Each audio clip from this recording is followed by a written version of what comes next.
ಸ್ನೇಹಿತರೆ, ಮೀಡಿಯಾ ಮಾಸ್ಟರ್ಸ್ಗೆ ಸ್ವಾಗತ ಸುಸ್ವಾಗತ. ಗೆಳೆಯರೆ, ಭಾರತ ಸಿಂಧೂ ನದಿ ನೀರಿನ ಒಪ್ಪಂದವನ್ನು ರದ್ದು ಮಾಡ್ಕೊಂಡು ಏನು ಮಾಡುತ್ತೆ? ನೀರು ನಿಲ್ಲಿಸೋದಕ್ಕೆ ನಲ್ಲಿನ ಅಥವಾ ನಿಲ್ಲಿಸಿದ ನೀರನ್ನು ಎಲ್ಲಿ ಸ್ಟಾಕ್ ಮಾಡ್ಕೊಳುತ್ತೆ? ಅದಕ್ಕೆ ಡ್ಯಾಮ್ ಕಟ್ಟಿದಾರಾ, ಕಾಲುವೆ ಕಟ್ಟಿದಾರಾ? ಬರೀ ಕಣ್ಣುರಿಸೋದಕ್ಕೆ, ಪಾಲಿಟಿಕ್ಸ್ ಮಾಡೋದಕ್ಕೆ ಭಾರತ ಈ ಒಪ್ಪಂದವನ್ನು ಅಮಾನತಿನಲ್ಲಿಡೋ ಬಗ್ಗೆ ಮಾತಾಡ್ತಾ ಇದೆ. ಇದು ಇಷ್ಟು ದಿನ ಕೆಲವರು ಆಡ್ತಿದ್ದ ಮತ್ತು ಈಗಲೂ ಆಡ್ತಿರೋ ಮಾತು.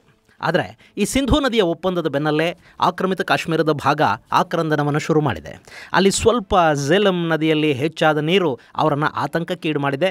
ಮಸೀದಿಗಳ ಮೈಕುಗಳು ಜನರಿಗೆ ಒಂದೇ ಸಮಕ್ಕೆ ಎಚ್ಚರಿಕೆಯನ್ನು ಕೊಡೋದಕ್ಕೆ ಶುರು ಮಾಡಿವೆ. ಪ್ರವಾಹ ಬರ್ತಾ ಇದೆ, ನದಿಯಿಂದ ದೂರ ಹೋಗಿ, ನಿಮ್ಮ ಜಾನುವಾರುಗಳನ್ನು ಅಲ್ಲಿಂದ ಎತ್ತರದ ಪ್ರದೇಶಕ್ಕೆ ಕರ್ಕೊಂಡು ಹೋಗಿ, ನೀವು ಕೂಡ ಸುರಕ್ಷಿತ ಪ್ರದೇಶಕ್ಕೆ ಹೊರಟು ಹೋಗಿ ಅಂತ ಒಂದೇ ಸಮಕ್ಕೆ ಮಸೀದಿಯ ಮೈಕುಗಳು ಶನಿವಾರ ಅಬ್ಬರಾಯಿಟ್ಟಿವೆ. ಮುಜಫರಾಬಾದ್ ಆಡಳಿತ ಎಮರ್ಜೆನ್ಸಿಯನ್ನು ಘೋಷಣೆ ಮಾಡಿದೆ. ಝೇಲಂ ಸಮೀಪಕ್ಕೆ ಯಾರು ಹೋಗಬೇಡಿ, ಯಾರನ್ನು ಹೋಗೋದಕ್ಕೆ ಬಿಡಬೇಡಿ ಅಂತ ಹೇಳಿದೆ. ಒಂದು ಸಣ್ಣ ಪ್ರವಾಹ ಆಕ್ರಮಿತ ಕಾಶ್ಮೀರದ ಭಾಗದಲ್ಲಿ ದೊಡ್ಡ ಆತಂಕವನ್ನು ಸೃಷ್ಟಿ ಮಾಡ್ತಾ ಇದೆ ಮತ್ತು ಭಾರತ ಏಕಾಏಕಿ ನೀರನ್ನು ಬಿಟ್ಟು ನಮ್ಮಲ್ಲಿ ಪ್ರವಾಹ ಬರುವ ಹಾಗೆ ಮಾಡ್ತಾ ಇದೆ ಅಂತ ಅಲ್ಲಿನ ಕೆಲ ಸೋಷಿಯಲ್ ಮೀಡಿಯಾ ಪ್ರೊಪಗಂಡಾ ವೀರರು ಅಬ್ಬರಿಸೋದಕ್ಕೆ ಶುರು ಮಾಡಿದ್ದಾರೆ. ಹಾಗಾದರೆ ಸಿಂಧೂ ನದಿ ನೀರಿನ ಹಂಚಿಕೆ ಒಪ್ಪಂದವನ್ನು ಅಮಾನತಿನಲ್ಲಿಟ್ಟ ಭಾರತ ಪಾಕಿಸ್ತಾನದ ಜೊತೆ ಜಲಯುದ್ಧವನ್ನು ಶುರು ಮಾಡೇ ಬಿಡ್ತಾ? ನೀರನ್ನು ಪಾಕಿಗಳ ವಿರುದ್ಧ ಭಾರತ ಆಯುಧವನ್ನಾಗಿ ಬಳಕೆ ಮಾಡ್ತಾ ಇದೆಯಾ? ಝೇಲಂ ಅಂದರೆ ಯಾವ ನದಿ ಇದು? ಇದರ ನೀರನ್ನು ಭಾರತ ಹೇಗೆ ನಿಯಂತ್ರಿಸೋದಕ್ಕೆ ಸಾಧ್ಯವಾಗುತ್ತೆ? ಇದು ಎಲ್ಲಿ ಹುಟ್ಟುತ್ತೆ, ಎಲ್ಲಿ ಹರಿಯುತ್ತೆ? ಬನ್ನಿ ನೋಡೋಣ.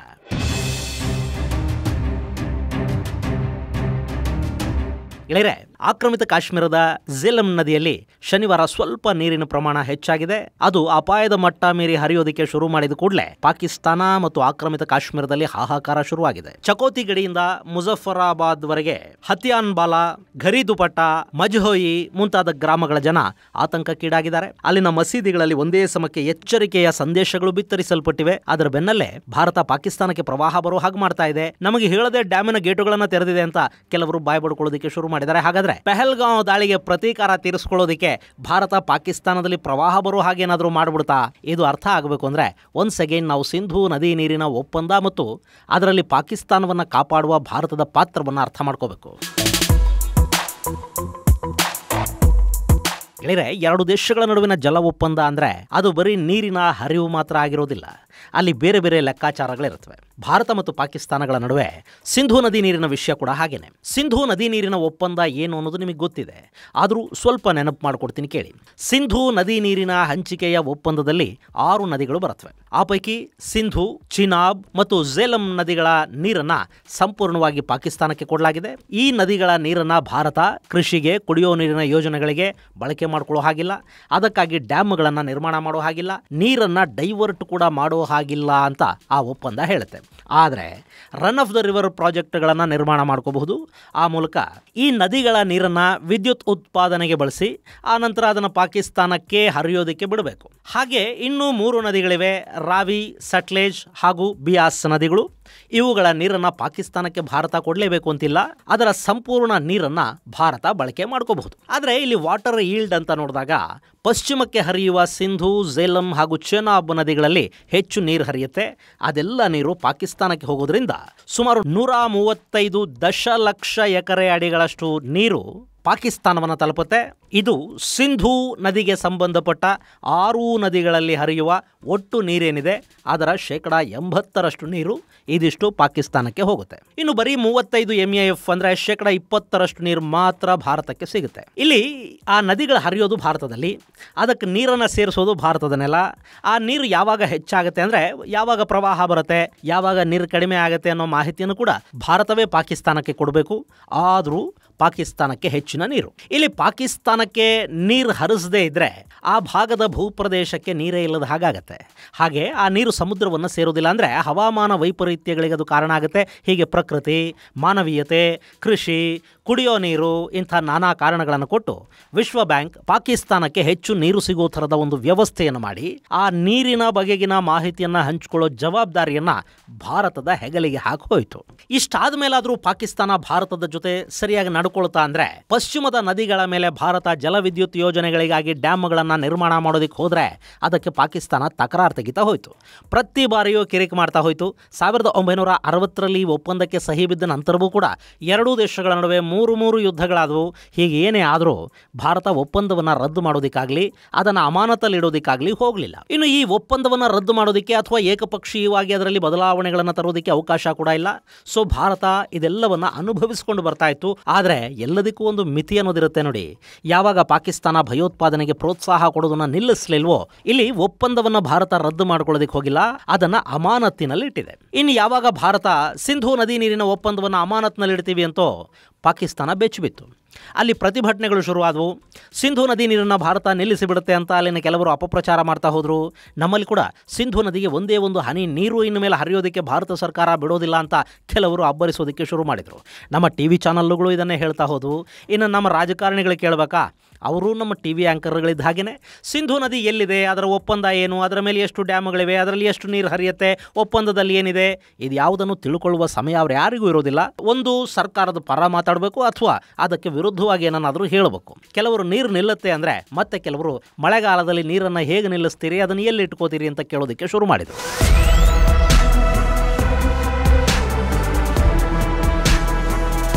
ಗೆಳೆಯರೆ, ಪಶ್ಚಿಮಕ್ಕೆ ಹರಿಯುವ ಸಿಂಧೂ ನದಿ, ಝೇಲಂ ಹಾಗೂ ಚೀನಾಬ್ ನದಿಗಳಿವೆ ನೋಡಿ. ಇವುಗಳ ಮೇಲೆ ಭಾರತ ಯಾವ ದೊಡ್ಡ ಡ್ಯಾಮ್ಗಳನ್ನು ನಿರ್ಮಾಣ ಮಾಡಿಲ್ಲ. ಭಾರತ ಇಲ್ಲಿ ಕೇವಲ ಜಲವಿದ್ಯುತ್ ತಯಾರಿಕೆಗೆ ಬೇಕಾದ ಒಂದಷ್ಟು ಡ್ಯಾಮ್ಗಳನ್ನು ನಿರ್ಮಾಣ ಮಾಡಿಕೊಂಡಿದೆ. ಹೀಗಾಗಿ ಅಲ್ಲಿ ದೊಡ್ಡ ಪ್ರಮಾಣದಲ್ಲಿ ನೀರನ್ನು ನಿಲ್ಲಿಸೋದಕ್ಕೆ ಸಾಧ್ಯ ಆಗೋದಿಲ್ಲ. ಆದರೆ ಒಪ್ಪಂದ ಅಮಾನತಾಗೋದ್ರಿಂದ ಮುಂದಿನ ದಿನಗಳಲ್ಲಿ ಭಾರತಕ್ಕೆ ಅಲ್ಲಿ ಯಾವ ಡ್ಯಾಮನ್ನು ಬೇಕಾದರೂ ನಿರ್ಮಾಣ ಮಾಡಿಕೊಳ್ಳೋದಕ್ಕೆ ಅವಕಾಶ ಮುಕ್ತವಾಗಿರುತ್ತೆ. ಅದಕ್ಕಿಂತ ಹೆಚ್ಚಾಗಿ ಪಾಕಿಸ್ತಾನಕ್ಕೆ ಈ ನದಿಗಳ ಬಗ್ಗೆ ಯಾವ ವಿವರವನ್ನು ಇನ್ನು ಮುಂದೆ ಭಾರತ ಪಾಕಿಸ್ತಾನದ ಜೊತೆ ಹಂಚ್ಕೋಬೇಕಾದ ಅಗತ್ಯ ಇರೋದಿಲ್ಲ. ಇಲ್ಲಿ ನದಿಯ ನೀರಿನ ಬಗ್ಗೆ ಪಾಕಿಸ್ತಾನದ ಜೊತೆ ವಿವರವನ್ನು ಭಾರತ ಯಾಕೆ ಹಂಚ್ಕೋಬೇಕು, ಹಂಚ್ಕೊಳ್ಳದೆ ಇದ್ರೆ ಏನಾಗುತ್ತೆ ಅನ್ನೋದನ್ನು ಕೂಡ ನಾವಿಲ್ಲೊಂದು ಸ್ವಲ್ಪ ತಿಳ್ಕೋಬೇಕು. ಈಗ ನೋಡಿ, ಸಿಂಧೂ ನದಿ ಇದೆಯಲ್ಲ, ಅದು ಟಿಬೆಟ್ನ ಕೈಲಾಸ ಮಾನಸ ಸರೋವರದ ಸಮೀಪ ಹುಟ್ಟುತ್ತೆ. ಸುಮಾರು 3180 ಕಿಲೋಮೀಟರ್ ಅಂದರೆ 1976 ಮೈಲಿ ಹರಿಯುವ ಈ ನದಿ ಭಾರತದ ಭೂಪ್ರದೇಶದಲ್ಲಿ, ಮುಖ್ಯವಾಗಿ ಲದಾಖ್ ಮತ್ತು ಜಮ್ಮು ಕಾಶ್ಮೀರದಲ್ಲಿ ಸುಮಾರು 1000 ಕಿಲೋಮೀಟರ್ ಹರಿಯುತ್ತೆ. ಆ ನಂತರ ಪಾಕಿಸ್ತಾನದ ಹಿಡಿತದಲ್ಲಿರುವ ಭೂಪ್ರದೇಶವನ್ನು ಇದು ಪ್ರವೇಶ ಮಾಡುತ್ತೆ. ಇನ್ನು ಎರಡನೆಯದ್ದು ಚೀನಾಬ್ ನದಿ. ಚೀನಾಬ್ ಹಿಮಾಚಲ ಪ್ರದೇಶದ ಬಾರಾಲಾಚಾ ಲಾಪಾಸ್ನ ಸಮೀಪ ಚಂದ್ರ ಮತ್ತು ಭಾಗ ಅನ್ನೋ 2 ಉಪನದಿಗಳ ಸಂಗಮದಿಂದ ಉಗಮ ಆಗುತ್ತೆ. ಈ ಸಂಗಮ ತಾಂಡಿ ಅನ್ನೋ ಸ್ಥಳದಲ್ಲಿ ನಡೆಯುತ್ತೆ. ಚೀನಾಬ್ ನದಿಯ ಒಟ್ಟು ಉದ್ದ 960 ಕಿಲೋಮೀಟರ್. ಇದರಲ್ಲಿ ಭಾರತದ ಭೂಪ್ರದೇಶದಲ್ಲಿ ಅಂದರೆ ಹಿಮಾಚಲ ಪ್ರದೇಶ ಮತ್ತು ಜಮ್ಮು ಕಾಶ್ಮೀರದಲ್ಲಿ ಸುಮಾರು 550ರಿಂದ 600 ಕಿಲೋಮೀಟರ್ಗಳಷ್ಟು ದೂರ ಈ ನದಿ ಹರಿಯುತ್ತೆ. ನಂತರ ಇದು ಪಾಕಿಸ್ತಾನಕ್ಕೆ ಪ್ರವೇಶಿಸುತ್ತೆ. ಇನ್ನು ಝೇಲಂ ನದಿ, ಇದು ಅನಂತನಾಗ್ ಜಿಲ್ಲೆಯ ಪೀರ್ ಪಂಜಾಲ್ ರೇಂಜ್ನಲ್ಲಿ ವೆರಿನಾಗ್ ಸ್ಪ್ರಿಂಗ್ನಿಂದ ಹುಟ್ಕೊಳ್ಳುತ್ತೆ. ಇದರ ಒಟ್ಟು ಉದ್ದ 725 ಕಿಲೋಮೀಟರ್. ಭಾರತದ ಭೂಪ್ರದೇಶದಲ್ಲಿ ಅಂದರೆ ಜಮ್ಮು ಕಾಶ್ಮೀರದಲ್ಲಿ ಇದು ಸುಮಾರು 400 ಕಿಲೋಮೀಟರ್ ಹರಿಯುತ್ತೆ. ಆ ನಂತರ ಚಕೋತಿ ಬಳಿ ಇದು ಆಕ್ರಮಿತ ಕಾಶ್ಮೀರದ ನೆಲವನ್ನು ಪ್ರವೇಶ ಮಾಡುತ್ತೆ. ಗೆಳೆಯರೆ, ಇಲ್ಲಿ ಈ ಝೇಲಂ ಬಗ್ಗೆ ಇನ್ನು ಸ್ವಲ್ಪ ವಿವರವಾಗಿ ಹೇಳ್ತೀನಿ ಕೇಳಿ. ನೀವಿಲ್ಲಿ ಮ್ಯಾಪಲ್ಲಿ ನೋಡ್ತಿದ್ದೀರಲ್ಲ, ಇದು ವೆರಿನಾಗ್ ಸ್ಪ್ರಿಂಗ್. ಇಲ್ಲಿ ಹುಟ್ಟುವ ಝೇಲಂ ನದಿ ಉತ್ತರಕ್ಕೆ ಹರಿದು ಓಲಾರ್ ಲೇಕ್ ಅನ್ನು ಸೇರ್ಕೊಳ್ಳುತ್ತೆ. ಈ ಓಲಾರ್ ಲೇಕ್ನಿಂದ ಅದು ಪಶ್ಚಿಮಕ್ಕೆ ತಿರುವನ್ನು ಪಡ್ಕೊಳ್ಳುತ್ತೆ. ಆ ನಂತರ ಆಕ್ರಮಿತ ಕಾಶ್ಮೀರದ ಚಕೋತಿಯನ್ನು ತಲುಪುತ್ತೆ. ಅಲ್ಲಿಂದ ಮುಂದೆ ಅದು ಆಕ್ರಮಿತ ಕಾಶ್ಮೀರದಲ್ಲಿ ಹರಿತಾ ಚೇನಾಬ್ ನದಿಯನ್ನು ಸೇರುತ್ತೆ. ಇಲ್ಲಿ ಝೇಲಂ ಹಾಗೂ ಚೇನಾಬ್ ನದಿಗಳು ಭಾರತದಲ್ಲೇ ಹುಟ್ಟುತ್ತವೆ.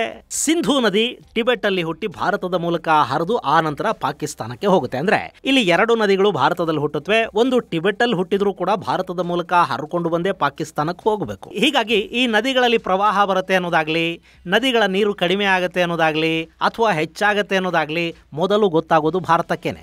ಭಾರತ ಕೊಡೋ ಮಾಹಿತಿಯ ಆಧಾರದ ಮೇಲೆನೆ ಪಾಕಿಸ್ತಾನ ತನ್ನ ಮುಂದಿನ ಪ್ಲಾನಿಂಗ್ ಅನ್ನು ಮಾಡ್ಕೋಬೇಕು. ಇನ್ನು ಸಿಂಧೂ, ಚೇನಾಬ್ ಮತ್ತು ಝೇಲಂ 3 ನದಿಗಳ ಮೇಲೆ ಭಾರತ ಒಂದಷ್ಟು ರನ್ ಆಫ್ ದ ರಿವರ್ ಪ್ರಾಜೆಕ್ಟ್ಗಳನ್ನು ಮಾಡಿಕೊಂಡಿದೆ. ಆದರೆ ಅಲ್ಲಿ ಎಲ್ಲೂ ಕೂಡ ಕನಿಷ್ಠ 1 MAF ನಷ್ಟು ನೀರನ್ನು ನಿಲ್ಲಿಸುವ ಸಾಮರ್ಥ್ಯವೂ ಇಲ್ಲ. ಆದರೆ ಝೇಲಂ ನದಿಯ ಮೇಲೆ ನಿರ್ಮಾಣ ಮಾಡಿಕೊಂಡಿರುವ ಕಿಶನ್ ಗಂಗಾ ಹೈಡ್ರೋ ಎಲೆಕ್ಟ್ರಿಕ್ ಪ್ರಾಜೆಕ್ಟ್ನ ಡ್ಯಾಮ್ ಇದೆ ನೋಡಿ, ಅದರಲ್ಲಿ ಸುಮಾರು 0.14 MAF ನಷ್ಟು ನೀರನ್ನು ಸಂಗ್ರಹಿಸೋದಕ್ಕೆ ಸಾಧ್ಯ ಆಗುತ್ತೆ. ಉಳಿದ ನೀರನ್ನು ಅವರು ಪಾಕಿಸ್ತಾನಕ್ಕೆ ಹರಿಸಬೇಕು. ಇನ್ನು ಇಲ್ಲಿ ಝೇಲಂ ನದಿಯಲ್ಲಿ ಒಟ್ಟು 1 ವರ್ಷಕ್ಕೆ ಹರಿಯುವ ನೀರಿದೆಯಲ್ಲ, ಅದು 23 ಮಿಲಿಯನ್ ಎಕರೆ ಅಡಿ. ಅಂದರೆ ಪ್ರತಿನಿತ್ಯ ಸುಮಾರು 0.63 MAF ನಷ್ಟು ನೀರಲ್ಲಿ ಹರಿಯುತ್ತೆ. ಅದರಲ್ಲಿ 0.14 MAF ನೀರನ್ನು ಭಾರತ ಸಂಗ್ರಹಿಸಿ ಇಡೋದಕ್ಕೆ ಸಾಧ್ಯ ಆಗುತ್ತೆ. ಇನ್ನು ಈ 0.14 ಇದೆಯಲ್ಲ, ಇದರಲ್ಲಿ 0.8 MAF ನಷ್ಟು ನೀರು ಡೆಡ್ ಸ್ಟೋರೇಜ್ನ ರೂಪದಲ್ಲಿರುತ್ತೆ.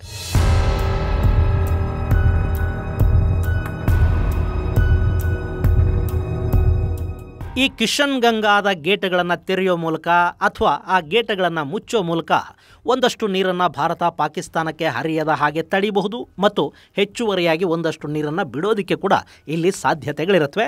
ಮಳೆಗಾಲದಲ್ಲಾದರೆ ಇಲ್ಲಿ ನೀರನ್ನು ನಿಲ್ಲಿಸೋದಕ್ಕೆ ಹೋಗೋದಿಲ್ಲ. ಚಳಿಗಾಲ ಮತ್ತು ಬೇಸಿಗೆಯ ಆರಂಭದ ಕಾಲಕ್ಕೆ ಹೇಗೂ ನೀರಿನ ಹರಿವು ಕೂಡ ಒಂದು ಸ್ವಲ್ಪ ಮಟ್ಟಿಗೆ ಕಡಿಮೆ ಆಗಿರುತ್ತೆ. ಹೀಗಾಗಿ ಇಲ್ಲಿ ನೀರನ್ನು ನಿಲ್ಲಿಸೋ ಅವಕಾಶ ಭಾರತಕ್ಕೆ ಸ್ವಲ್ಪ ಮಟ್ಟಿಗೆ ಇರುತ್ತೆ. ಅದಾದ ನಂತರ ಈ ಝೇಲಂ ನದಿಯಲ್ಲಿ ನೀರಿನ ಪ್ರವಾಹ ಹೆಚ್ಚಾದರೆ ಭಾರತ ಈ ಕಿಶನ್ ಗಂಗಾದ ಗೇಟ್ಗಳನ್ನು ತೆಗೆದು ಪಾಕಿಸ್ತಾನದ ಕಡೆಗೆ ನೀರನ್ನು ಹರಿಸುತ್ತೆ.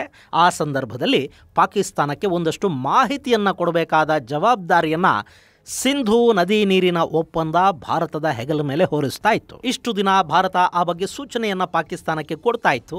ಆದರೆ ಇನ್ನು ಮುಂದೆ ಅಂಥ ಯಾವ ಸೂಚನೆಯನ್ನು ಭಾರತ ಪಾಕಿಸ್ತಾನಕ್ಕೆ ಕೊಡಬೇಕಾದ ಯಾವ ಅಗತ್ಯನೂ ಇರೋದಿಲ್ಲ ಮತ್ತು ಆ ಜವಾಬ್ದಾರಿ ಭಾರತದ್ದು ಅಲ್ಲ. ಯಾಕೆಂದರೆ ಆ ಜವಾಬ್ದಾರಿಯನ್ನು ಭಾರತದ ತಲೆ ಮೇಲಿಟ್ಟಿದ್ದ ಸಿಂಧೂ ನದಿ ನೀರಿನ ಒಪ್ಪಂದ ಏನಿತ್ತು ಅದನ್ನೇ ಭಾರತ ಈಗ ರದ್ದು ಮಾಡಿಕೊಂಡಿದೆ. ಇಲ್ಲಿ ಏನಾಗುತ್ತೆ, ಝೇಲಂ ಇರಲಿ, ಚೇನಾಬ್ ಇರಲಿ ಅಥವಾ ಸಿಂಧು ಇರಲಿ, ಹಿಮ ನದಿಗಳು, ಹಿಮ ಸರೋವರಗಳ ಕರಗುವಿಕೆಯಿಂದ ಬೇಸಿಗೆಯಲ್ಲಿ ನೀರು ಹೆಚ್ಚಾಗೋದು, ಕಡಿಮೆ ಆಗೋದು ಇದೆಲ್ಲ ಉಂಟಾಗ್ತಾ ಇರುತ್ತೆ. ಆ ನದಿಗಳಲ್ಲಿ ನೀರು ಹೆಚ್ಚಾದರೆ ಅದನ್ನು ಭಾರತ ಮೊದಲೇ ತಿಳಿಸೋದ್ರಿಂದ ಆ ಪ್ರವಾಹದ ನೀರು ಪಾಕಿಸ್ತಾನವನ್ನು ತಲುಪೋ ಹೊತ್ತಿಗೆ ಅವರು ಎಚ್ಚೆತ್ತುಕೋತಾರೆ. ಆದರೆ ಈಗ ಏಪ್ರಿಲ್ 26ನೇ ತಾರೀಕು ಝೇಲಂ ನದಿಯಲ್ಲಿ ಹರಿದು ಬರುವ ನೀರಿನ ಪ್ರಮಾಣ ಹೆಚ್ಚಾಗಿದೆ. ಆ ಬಗ್ಗೆ ಮಾಹಿತಿಯನ್ನು ಭಾರತ ಕೊಟ್ಟಿಲ್ಲ. ಹೀಗಾಗಿ ಆಕ್ರಮಿತ ಕಾಶ್ಮೀರದ ಭಾಗದಲ್ಲಿ ಪ್ರವಾಹ ಸದೃಶ ವಾತಾವರಣ ಪಾಕಿಗಳನ್ನು ಕಂಗಾಲಾಗೋ ಹಾಗೆ ಮಾಡಿದೆ. ಇನ್ನು ಈ ನದಿಯಲ್ಲಿ ಪ್ರವಾಹ ಉಂಟಾದರೆ ಪಾಕಿಸ್ತಾನಕ್ಕೇನು ಆಗೋದಿಲ್ಲ. ಯಾಕೆಂದರೆ ಅದರ ಮೇಲೆ ಅವರು ಆಕ್ರಮಿತ ಕಾಶ್ಮೀರದ ಭಾಗದಲ್ಲಿ ಒಂದು ಡ್ಯಾಮನ್ನು ಕಟ್ಟಿದ್ದಾರೆ. ಈ ನೀರು ಆ ಡ್ಯಾಮನ್ನು ಸೇರುತ್ತೆ. ಅಲ್ಲಿಂದ ಅವರು ಬಿಡುಗಡೆ ಮಾಡೋ ಹೊತ್ತಿಗೆ ಮುಂದಿನ ಭಾಗಗಳನ್ನು ಎಚ್ಚರಗೊಳಿಸೋದಕ್ಕೆ ಸಾಧ್ಯ ಆಗುತ್ತೆ. ಇನ್ನು ಹೀಗೆ ನೀರು ಹೆಚ್ಚಾಗ್ತಿದ್ದ ಹಾಗೆ ಅಲ್ಲಿನ ಸೋಷಿಯಲ್ ಮೀಡಿಯಾ ವೀರರು ಭಾರತ ವಾಟರ್ ವಾರ್ ಅನ್ನು ಶುರು ಮಾಡಿಬಿಡ್ತು. ಭಾರತ ತನ್ನ ಡ್ಯಾಮ್ಗಳ ಗೇಟನ್ನು ತೆಗೆದುಬಿಟ್ಟಿದೆ, ಅದಕ್ಕೆ ಆಕ್ರಮಿತ ಕಾಶ್ಮೀರಕ್ಕೆ ಪ್ರವಾಹ ಬರ್ತಾ ಇರೋದು ಅಂತ ಬಡ್ಕೊಳ್ಳೋದಕ್ಕೆ ಶುರು ಮಾಡಿದ್ದಾರೆ. ಆದರೆ ಇಲ್ಲಿ ಎರಡು ಪ್ರಮುಖ ವಿಷಯಗಳನ್ನು ನಾವು ಗಮನಿಸಬೇಕು. ಒಂದು, ಇದು ಬೇಸಿಗೆಯ ಕಾಲ, ಮಳೆ ಇನ್ನೂ ಶುರುವಾಗಿಲ್ಲ. ಈ ಸಂದರ್ಭದಲ್ಲಿ ಭಾರತ ತನ್ನ ಜಲವಿದ್ಯುತ್ಗಾಗಿ ನಿರ್ಮಾಣ ಮಾಡಿಕೊಂಡಿರುವ ಡ್ಯಾಮುಗಳಲ್ಲಿನ ನೀರನ್ನು ಸುಮ್ಮನೆ ಬಿಟ್ಟು ಹಾಳು ಮಾಡ್ಕೊಳ್ಳೋದಕ್ಕೆ ಹೋಗೋದಿಲ್ಲ. ಇನ್ನು ಎರಡನೆಯದ್ದು, ಅಲ್ಲಿ ಸ್ಟಾಕ್ ಮಾಡೋ ನೀರನ್ನು ಮಾತ್ರ ಒಂದೇ ಬಾರಿ ಬಿಟ್ಟುಬಿಟ್ರೆ ಝೇಲಂ ನದಿಯಲ್ಲಿ ಪ್ರವಾಹ ಬರೋದಿಲ್ಲ. ಒಂದು ವೇಳೆ ಮಳೆ ಹೆಚ್ಚಾಗಿ ಅಥವಾ ಝೇಲಂ ಅಲ್ಲಿ ಪ್ರವಾಹದ ಪರಿಸ್ಥಿತಿ ಉಂಟಾದ ಸಂದರ್ಭದಲ್ಲಿ ಭಾರತವೂ ಕೂಡ ಈ ಗೇಟ್ಗಳನ್ನು ತೆರೆದು ಬಿಟ್ರೆ ಆಗ ಪ್ರವಾಹದ ಪರಿಸ್ಥಿತಿ ಆಕ್ರಮಿತ ಕಾಶ್ಮೀರದಲ್ಲಿ ಉಂಟಾಗಬಹುದೇ ಹೊರತು ಸುಮ್ಮನೆ ಭಾರತ ಗೇಟ್ ತೆಗೆದು ತಾನು ಸ್ಟಾಕ್ ಮಾಡಿಕೊಂಡಿರೋ ನೀರನ್ನು ಬಿಟ್ಟರೆ ಪ್ರವಾಹ ಬರೋದಿಲ್ಲ. ಇನ್ನು ಈಗ ನೀರು ಹೆಚ್ಚಾಗೋದಕ್ಕೆ ಕಾರಣ ಹಿಮ ಕರಗುವಿಕೆ.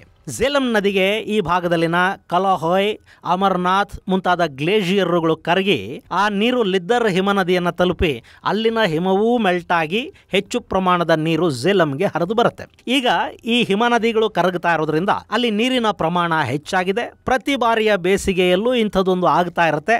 ಹಾಗಾದಾಗ ಭಾರತ ಪಾಕಿಗಳಿಗೆ ವಿಷಯ ತಿಳಿಸೋ ಕೆಲಸ ಮಾಡ್ತಾ ಇತ್ತು. ಆದರೆ ಈ ಬಾರಿ ಅದನ್ನು ಮಾಡೋದಕ್ಕೆ ಹೋಗಿಲ್ಲ ಅನ್ಸುತ್ತೆ ಅಷ್ಟೇ. ಈಗ ಒಪ್ಪಂದ ಇಲ್ಲ, ಹೀಗಾಗಿ ಹೇಳಬೇಕಾದ ಅಗತ್ಯ ಇಲ್ಲ. ಆದರೆ ಇದವರಿಗೆ ಒಂದು ಎಚ್ಚರಿಕೆ ಅಂತೂ ಆಗಬೇಕು. ಭಾರತದ ಮೇಲಿನ ಡಿಪೆಂಡೆನ್ಸಿ ಎಷ್ಟಿದೆ ಅನ್ನೋದನ್ನ ಪಾಕಿಸ್ತಾನಕ್ಕೆ ಅರ್ಥ ಮಾಡಿಸಬೇಕು. ಅವನೋ ಪಾಕಿಸ್ತಾನದ ಮಾಜಿ ವಿದೇಶಾಂಗ ಸಚಿವ ಸಿಂಧೂ ನದಿಲಿ ನೀರು ಹರಿಸದೇ ಇದ್ರೆ ರಕ್ತ ಹರಿಯುತ್ತೆ ಅಂತ ಪಾಕಿಸ್ತಾನದ ಸಿಂಧ್ ಪ್ರಾಂತ್ಯದ ಮೂಲೆಯಲ್ಲೆಲ್ಲೋ ನಿಂತ್ಕೊಂಡು ಭಾಷಣ ಮಾಡ್ತಾನೆ ಪಪ್ಪು. ಅಲ್ಲಿ ನೀರು ಹರಿಸದೇ ಇದ್ರೆ ಅಲ್ಲ, ಹರಿಯೋ ನೀರಿನ ಬಗ್ಗೆ ಅವರಿಗೆ ಮೊದಲೇ ಹೇಳದೇ ಇದ್ರೂ ಕೂಡ ನದಿಗಳಲ್ಲಿ ಪಾಕಿಗಳ ಹೆಣಗಳು ತೇಲುತ್ತವೆ. ಈಗ ಪ್ರಕೃತಿನೇ ಅವ್ರಿಗೊಂದು ಸಣ್ಣ ಝಲಕ್ಕನ್ನು ಕೊಟ್ಟಿದೆ. ಎಚ್ಚೆತ್ತುಕೊಂಡ್ರೆ ಅವರಿಗೆ ಒಳ್ಳೆಯದು. ಹಾಗೆ ಸಿಂಧೂ ನದಿ ನೀರಿನ ಒಪ್ಪಂದ ಅಮಾನತಾದರೆ ಪಾಕಿಸ್ತಾನದ ಮೇಲೆ ಏನೆಲ್ಲ ಆಗತ್ತೆ ಅನ್ನೋದಕ್ಕೆ ಕೂಡ ಇದೊಂದು ಚಿಕ್ಕ ಉದಾಹರಣೆ. ಪಾಕಿಸ್ತಾನವನ್ನು ಹಾಳು ಮಾಡೋದಕ್ಕೆ ಭಾರತ ಸಿಂಧೂ ನದಿಯ ನೀರಿನ ಹರಿವನ್ನೇ ನಿಲ್ಲಿಸಬೇಕು ಅಂತೇನಿಲ್ಲ. ಅವರಿಗೆ ಅದರ ಬಗ್ಗೆ ಯಾವ ಮಾಹಿತಿಯೂ ಇಲ್ಲದ ಹಾಗೆ ನೋಡಿಕೊಂಡ್ರೂ ಕೂಡ ಪಾಕಿಸ್ತಾನದ ಬಹುಭಾಗ ತಾನೇ ತಾನಾಗಿ ಹಾಳಾಗಿ ಹೋಗುತ್ತೆ.